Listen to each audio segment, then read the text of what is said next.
మరి ప్రభు సహాయం కొరకు ప్రార్థన చేసుకుందాం.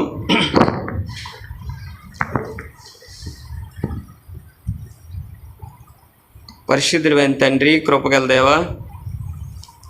జీవముగల దేవుడు, నమ్మదగిన వాడు, మరొకసారి ప్రభా జగత్ పునాది వేయబడక ముందే నిర్ణయించుకున్నవాడు, నీ కుమారుడి ద్వారా మమ్మల్ని కూడా కుమారులుగా స్వీకరించుట కొరకై పరలోకము నుండి నీ కుమారుని పంపించు.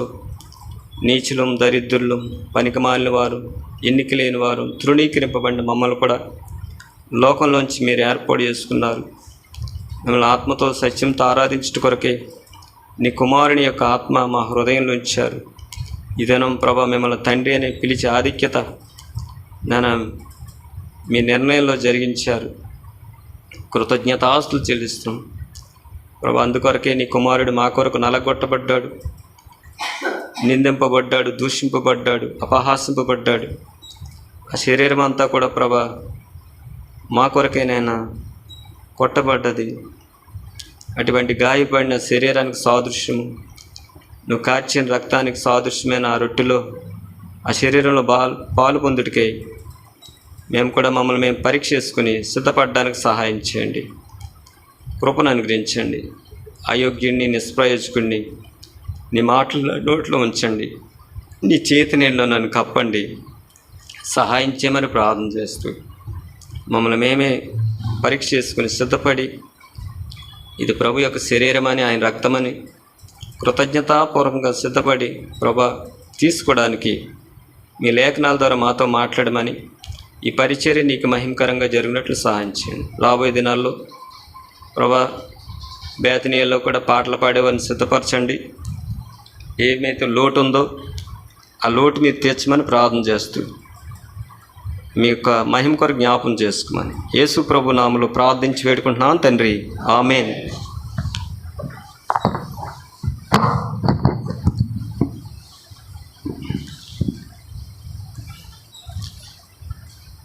సెల్ ఫోన్లు ఎవరైనా ఒకవేళ రింగ్ టోను సౌండ్ వస్తే స్విచ్ ఆఫ్ చేయండి. మరి దేవుని వాక్యం వినేటప్పుడు కొద్ది మనకి ఎవరికి అభ్యంతరకరంగా కాకుండా దయతో జ్ఞాపం చేసుకోండి. మరి పరిశుద్ధ గ్రంథంలోంచి దేవుని వాక్యం చదువుకుందాం. ఈ సంవత్సరం మోటో కార్డులో ప్రింట్ చేయబడిన వాక్యాల్ని మొట్టమొదటిగా చూడండి. యెహోషువ గ్రంథం. మీరు కూడా ప్రార్థన చేయండి. ఒకరికి దేవుడు ఒక తలంత ఇస్తాడు, ఒకరికి పాటలు పాడే స్వరం ఇస్తాడు, ఒకరు వాయిద్యాలు ఇస్తాడు, ఒకరు వాక్యం చెప్పే తలంత ఇస్తాడు, ఒకరికి సాపలేసే, ఒకరు ప్రార్థనాపరుడు, ఒక్కొక్కళ్ళు ఆదరిస్తారు, ఒక్కొక్కళ్ళు రోగులను స్వస్థపరుస్తారు. ఇటువంటి అన్ని సంఘాల్లో ఉంటాయి. మనందరం కలిసినప్పుడే సంఘము క్షేమము అభివృద్ధి పొందుద్ది. చూడండి యెహోషువ గ్రంథం 1వ అధ్యాయము 9వ వచనం.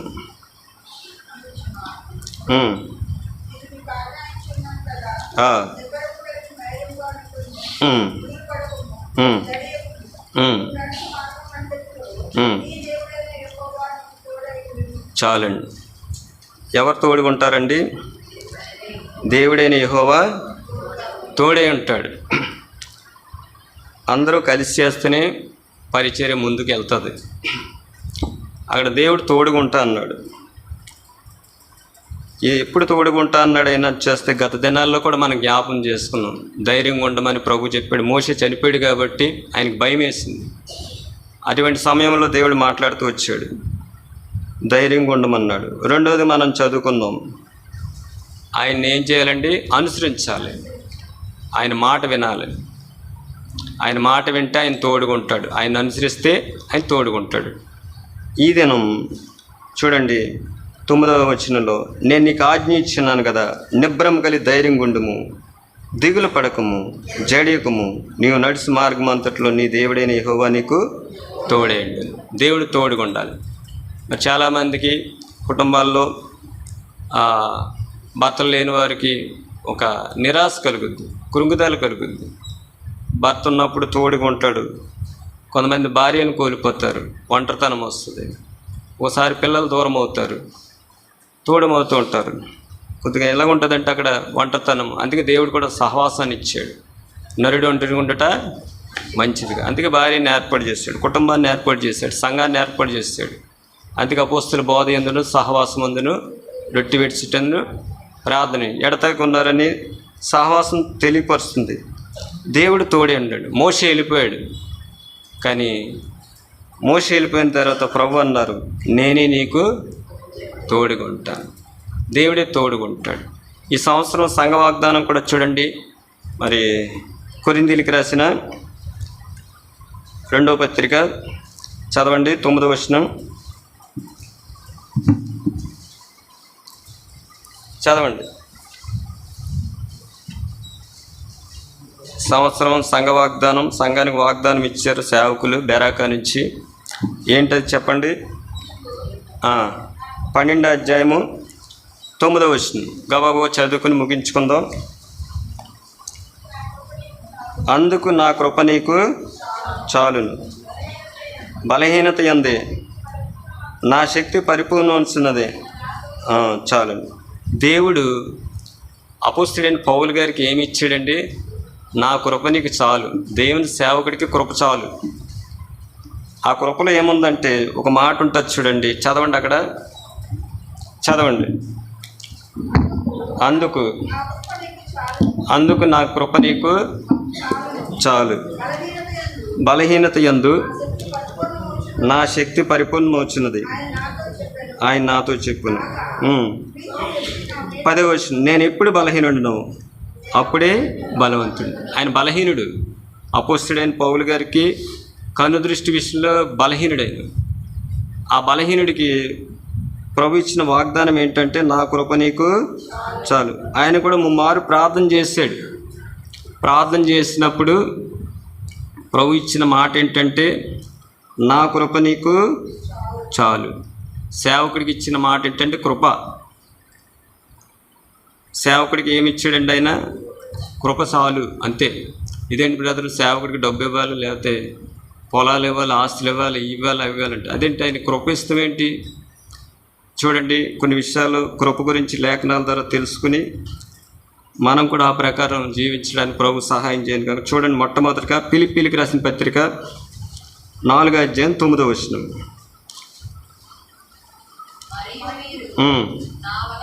నా వలన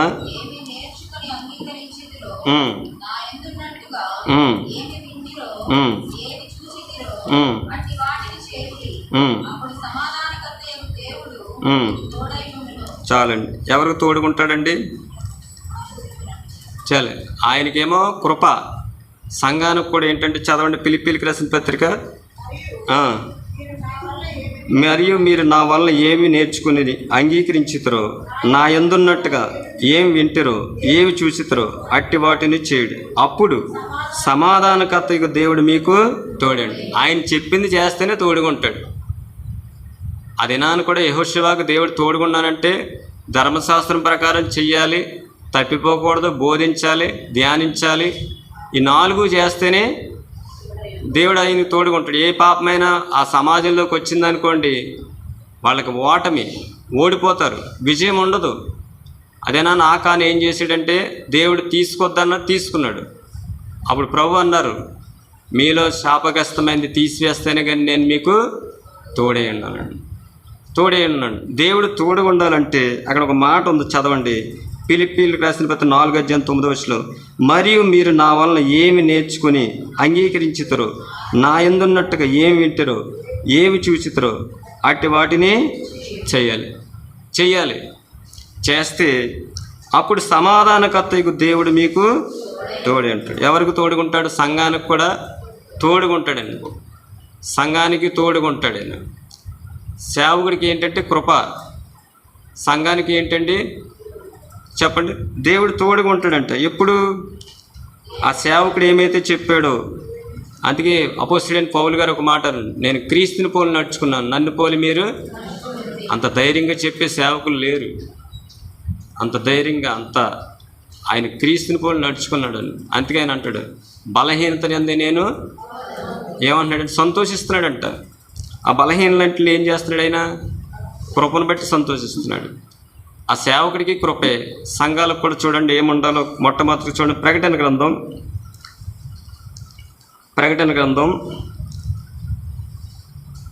22వ అధ్యాయము గబగబా చదివితే ముగించుకుందాం. 21వ వచనం. ప్రభువైన యేసు పరిశుద్ధులకి ఏం తోడంటండి? సేవకుడికి కృపే, పరిశుద్ధులకి కూడా కృపే. మరలా చదవండి. ఫిలెమోనుకు రాసిన పత్రిక 1వ అధ్యాయం 25వ వచనం. ఫిలెమోనుకు రాసిన పత్రిక 1వ అధ్యాయం 25వ వచనం. మన ప్రభువైన యేసుక్రీస్తు కృప పరిశుద్ధులకి తోడుగా ఉంటుంది. ఆత్మకు కూడా ఏముండాలండి? కృపే. 3వ చదవండి. తీతుకు రాసిన పత్రిక 3వ అధ్యాయం 15వ వచనం. నా యొద్ద ఉన్నవారు అందరూ మీకు వందనములు చెప్పుచున్నారు. విశ్వాసమును బట్టి మమ్మల్ని ప్రేమించిన వారికి మా వందనములు చెప్పుము. కృప మీ అందరికీ. అది సంఘాలకు వచ్చేటికి ఏం తోడుగా ఉండాలండి? కృప తోడుగా ఉండాలి. సంఘానికి ఏం తోడుగా ఉండాలండి? కృప. పరిశుద్ధులకి ఏం తోడుగా ఉండాలి? ఆత్మకి ఏం తోడుగా ఉండాలి? కృప. చూడండి, ఒక మాట ఉంటుంది. కొరింథీయులకు రాసిన 2వ పత్రిక చూడండి. కొరింథీయులకు రాసిన 2వ పత్రిక 13వ అధ్యాయం 14వ వచనం. ప్రభువైన యేసుక్రీస్తు కృపయు దేవుని ప్రేమయు పరిశుద్ధాత్మ సావాసమును. సంఘానికి ఏముండాలండి? పొలాలు కాదు, ఉద్యోగాలు కాదు. గత కూడా అన్న ఓ మాట చెప్పాడు. ఆ దినాల్లో సేవ ఎలా చేశారంటే యేసుక్రీస్తుని బట్టే సేవ చేశారు. ఇది నేను ఆలోచించినప్పుడు ఏంటి ప్రతిసారి కృప కృప అన్నాడంటే, పౌలు గారు ఎప్పుడు కూడా కృపే మీకు తోడుగుండును గాక. మన ప్రకటన గ్రంథంలో చూస్తే అక్కడ ఏం తోడుగుందండి? పరిశుద్ధులకి కృప. మళ్ళీ ఆత్మకి ఏం తోడుగుంది? కృప.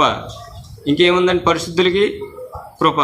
చూడండి, ఇక్కడ కూడా ఏముందంటే చదవండి 14. ప్రభువైన యేసుక్రీస్తు కృపయు దేవుని ప్రేమయు పరిశుద్ధాత్మ సావాసం మీ అందరికీ. అది ఏముండాలంటే సంఘానికి చెప్పండి? కృప తోడుగా ఉండాలి, ప్రేమ తోడుగా ఉండాలి. 3వది పరిశుద్ధాత్మ సావాసం ఉండాలి. పరిశుద్ధాత్మ యొక్క సావాసంలో నడిపింపబడాలి. తోడేయుండును గాక. ఇంకో మాట ఉంటుంది చూడండి. అదే తిమోతికి రాసిన 2వ పత్రిక 4వ అధ్యాయం 22వ వచనం.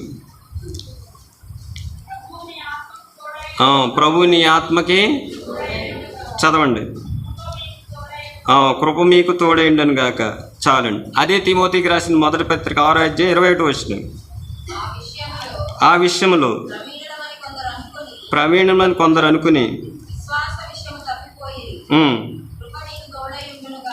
కృప మీకు తోడేయండిగా. మరలా చదవండి ఇంకో భాగం కూడా. దెస్సలోనికి రాసిన 2వ పత్రిక 3వ అధ్యాయం 17వ వచనం. పౌలను నేను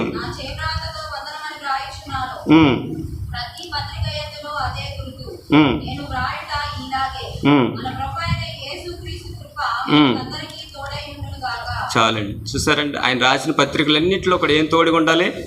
కృపే. సంఘానికి కృప. సేవకుడు కాదు, విశ్వాసులు కాదు, బాధ్యత గల సహోదరులు కాదు. ఎవరండి? సంఘానికి దేవుని కృప. కృప ఒక మాట ఉంది, మనం చదువు. ప్రభువైన యేసుక్రీస్తు కృపయు దేవుని ప్రేమయు పరిశుద్ధాత్మ యొక్క సావాసం మీ అందరికీ తోడేయండిగా. తోడుగా ఉండాలండి. పరిశుద్ధాత్మ సావాసం మనకు తోడుగా ఉండాలి, కృప తోడుగా ఉండాలి, దేవుని ప్రేమ తోడుగా ఉండాలి. ఒక మాట ఉంటుంది చూడండి. అదే దెస్సలోనికి రాసిన 1వ పత్రిక 5వ అధ్యాయం 28వ వచనం. సంఘాలకి ఈయన ఇదే రాశాడు, కృప కృప కృప. ఎందుకంటే ఆయన కూడా ఏం పొందుకున్నాడండి? కృపే. ఎందుకంటే ఒకప్పుడు ఆయన హానికరుడు, దోషకుడు, హింసకుడు. అటువంటి ఆయనకి ఏమొచ్చింది? దేవుని కృప. ఆయన కృప గురించి ఆయన అంటాడు, నేనేమై ఉన్నాను అది దేవుని కృప వల్లనే. ఆయన అపోస్తలుడు ఉండడానికి దేవుని కృప, ఆయన సువార్తుడు ఉండడానికి దేవుని కృప, సంఘ పత్రికలు రాయడానికి దేవుని కృప. అన్ని విషయాల్లో ఆయనకి కలిగింది ఏంటంటే దేవుని కృప. చూడండి, ఒక మాట ఉంటుంది కొరింథీయులకు రాసిన పత్రికలో, అదే 12వ అధ్యాయము. ఆయన ఏమంటాడు ప్రభు? చూడండి అక్కడ, నా కృప నీకు చాలును. ఒక మాట ఉంటుంది చూడండి, కొరింథీయులకు రాసిన మొదటి పత్రిక 15వ అధ్యాయము 9వ వచనం, 8వ వచనం కానీ చదవండి. అందరికీ కడపట అకాలమందు పుట్టినట్టున్న నాకు కనబడింది. ఏలైనగా నేను అపోస్తులందరిలో తక్కువ వాడును, దేవుని సంఘం నించించినందున అపోస్తులను బట్టుటకు యోగ్యుడు కాదు. అయినను నేనేమై ఉన్నాను అది దేవుని కృప వలనే అయ్యింది. చూసారండి, మరియు నాకు అనుగ్రహింపబడిన ఆయన కృప నిష్కాపలం కాలేదు, కానీ వారందరికంటే నేను ఎక్కువగా ప్రయాసపడింది నేను కాదు, నాకు తోడైన దేవుని కృప. చూసారండి, కృప మీదే. అందుకే సంఘానికి ఏముండాలంటే ఏముండాలండి? కృపే. అందుకే ఒక దినాన దైవజనుడైన మోషే అంటాడు, ఉదయం నీ కృపతో మమ్మల్ని తృప్తిపరచు. ప్రార్థన చేస్తున్నాడు ఆయన, నీ కృపలో మమ్మల్ని తృప్తిపరచు. కృప ఏం చేస్తాడంటే మనుషుని అర్హునిగా చేస్తుంది. మనలో ఎన్ని లోట్లు ఉంటాయో, ఎన్ని తప్పులు ఉంటాయో, ఎన్ని పొరపాట్లు ఉంటాయో, ఎన్ని తప్పిదాలు ఉంటాయో, కృప దగ్గరికి వెళ్ళినప్పుడు కృప ఏం చేస్తుందంటే ఏం చేస్తుందండి? అందుకే ఆ కృప గురించి చూడండి, ఇంకో మాట ఉంటుంది. కొలస్సీలకు రాసిన పత్రిక 4వ అధ్యాయం 18వ వచనం.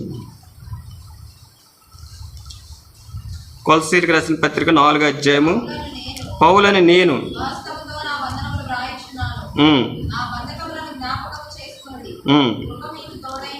కృప మీకు సంఘాన్ని కృప తోడు ఉండును గాక. అదే పత్రిక చూడండి, మనం చదివాం, గలతీయులకు రాసిన పత్రిక 6వ అధ్యాయం 18వ వచనం. 6వ అధ్యాయం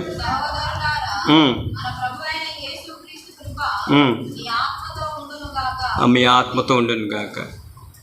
అదే మాట చూడండి, ఇంకో మాట ఉంటుంది. రోమీయులకు రాసిన పత్రిక 16వ అధ్యాయము 20 వచనం 24 వచనం.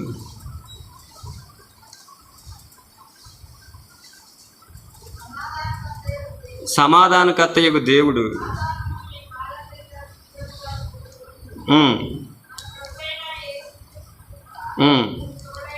కృప మీకు తోడుగుండును. 24 వచనంలో కూడా అదే రాయబడ్డది చూడండి,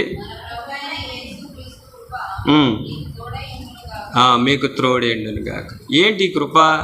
ఎక్కడ దొరుకుద్ది చెప్పండి? ఆయన ఎవరికి అనుగ్రహిస్తాడు? సంఘానికి కృప తోడుగుండును గాక అన్నాడు. మరి ఆ కృప ఎక్కడ దొరుకుద్ది? చూడండి, కీర్తన గ్రంథం 130 అధ్యాయము చదవండి, 7వ వచనం.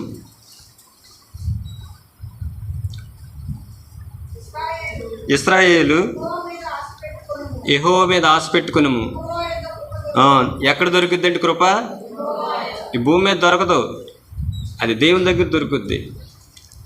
ఎక్కడ దొరుకుద్దండి? దేవుని కృప దొరుకుద్ది.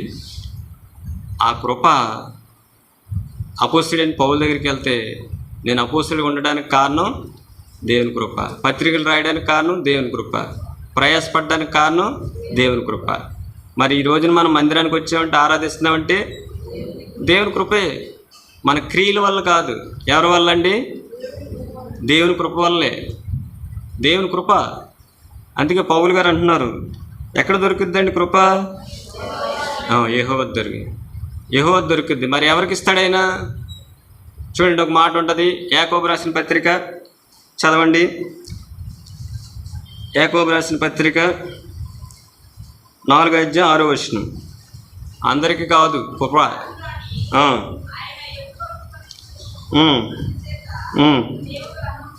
అహంకారులను ఎదిరించి ఆయన దగ్గర దొరుకుద్ది కృప. ఎవరికి ఇస్తాడండి? దీనులకి. ఎవరైతే దీనత్వం కలిగి ఉంటారో దేవుని దృష్టికి, ఎవడు దీనుడై విరిగి నలిగిన మనసు హృదయం గలవాడై, వాడిని ప్రభు ఏం చేస్తాడండి? దృష్టిస్తాడు. ఉదాహరణకి దావీదు రాజుగా కావడానికి కేవలం ఏంటంటే కృప ఇచ్చాడు దేవుడు. అపోస్తలుడైన పౌలు గారు కూడా ఆయన ఏం చేస్తున్నాడండి? సంఘాన్ని పాడు చేసేవాడు. కానీ ఆయనకి ఏమి ఇచ్చాడు ప్రభు? కృప ఇచ్చాడు. మనకు కూడా కృపే. అన్యజనులు మనకు కూడా ఏమొచ్చిందంటే కృప. ఇంకో మాట ఉంటుంది చూడండి, పేతురు రాసిన మొదటి పత్రిక 5వ అధ్యాయము 5వ వచనం.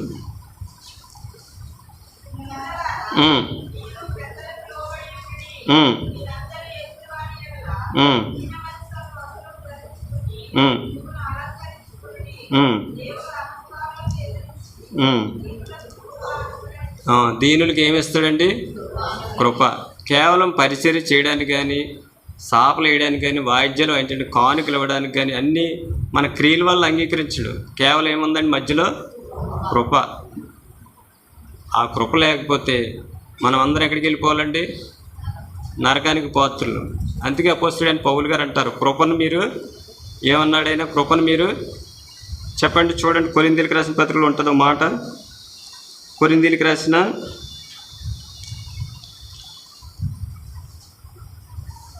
2వ పత్రిక 1వ అధ్యాయము 12వ వచనం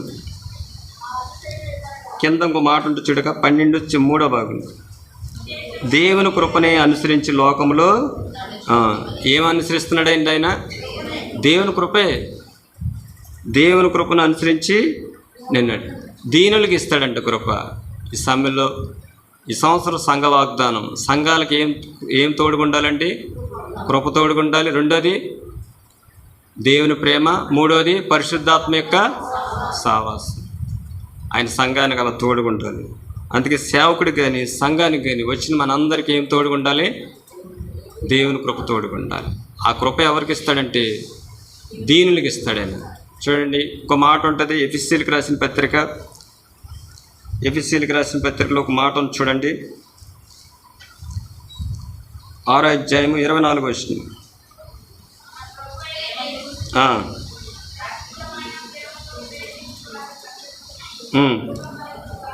ఎవరిని ప్రేమించాలండి?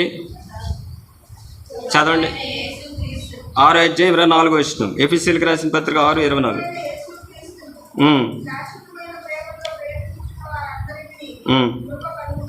చాలండి, కృప కలుగుద్ది. మొట్టమొదటిగా దీనుడిగా ఉండాలి. రెండోదిగా ఎవరిని ప్రేమించాలండి? ప్రభువుని ప్రేమించాలి. ఎందుకంటే ఆయన మన నిర్ణయం తీసుకున్నాడు. ఆయన కుమారుడి ద్వారా కుమారులుగా స్వీకరించాడు, మనల్ని ఏర్పాటు చేసుకున్నాడు. మనం ఎవరిని ప్రేమించాలండి? ఈ లోకంలో ఉన్నదంతయు నేత్రాశయు, శరీరాశయు, జీవోడంబం. చూడండి, యోహాను రాసిన మొదటి పత్రిక ఒక మాట ఉంటుంది, 2వ అధ్యాయము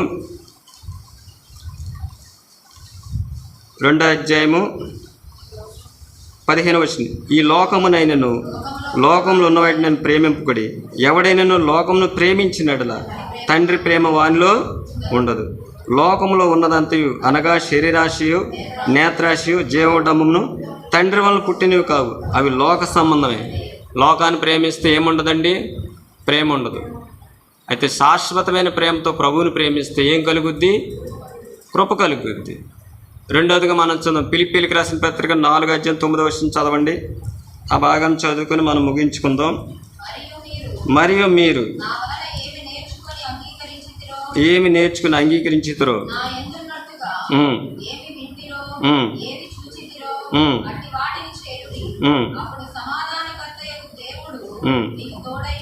అది 3 విషయాలు మనం జ్ఞాపం చేసుకున్నాం. మొట్టమొదటిగా మనకు కృప తోడుగా ఉండాలంటే దీనులుగా ఉండాలి. రెండోది ప్రభువుని ప్రేమించాలి. మూడోది ఆయన ఏమైతే చెప్పారో ఆ ప్రకారము చేయాలి. అప్పుడు మనకు కృప తోడుగా ఉంటుంది. అందుకే ఆనాడు అపోస్తలుడైన పౌలు అంత సేవ పరిచర్య చేయడానికి కారణం ఏంటంటే కృప. సంఘాలు కూడా క్షేమాభివృద్ధి పొందడానికి కారణం ఏంటంటే కృప. మరి అటువంటి కృప దేవుడు మనకు అనుగ్రహించింది కాక ప్రార్థన చేసుకుందాం. ప్రభు యొక్క బలలో పాలు పొందుదాం. ప్రభు దృష్టికి ఎలాగున్నాం? దీనులుగా ఉన్నామా? ప్రభుని ప్రేమిస్తున్నామా? ప్రభు చెప్పింది చేస్తున్నామా లేదా? ఒకవేళ చేయకపోతే ఆయన కృప చూపించడు. కృప చూపించకపోతే ఎంత ప్రయాసపడిన ఈ లోకంలో అంత ఏమైపోద్దండి? వ్యర్థమే. ఉదయం మొదలుకొని ఎన్ని చేసినా కానీ ప్రయోజనం లేదు. అందుకే ఈ సంవత్సరం సంఘ వాగ్దానం ఏంటంటే నా కృప నీకు చాలు. రాబోయే దినాల్లో పరిచర్యకి కానీ ఉంటున్న సేవకుడికి కానీ విశ్వాసులకు కానీ అందరికీ ఏమి ఉండాలంటే దేవుని కృప.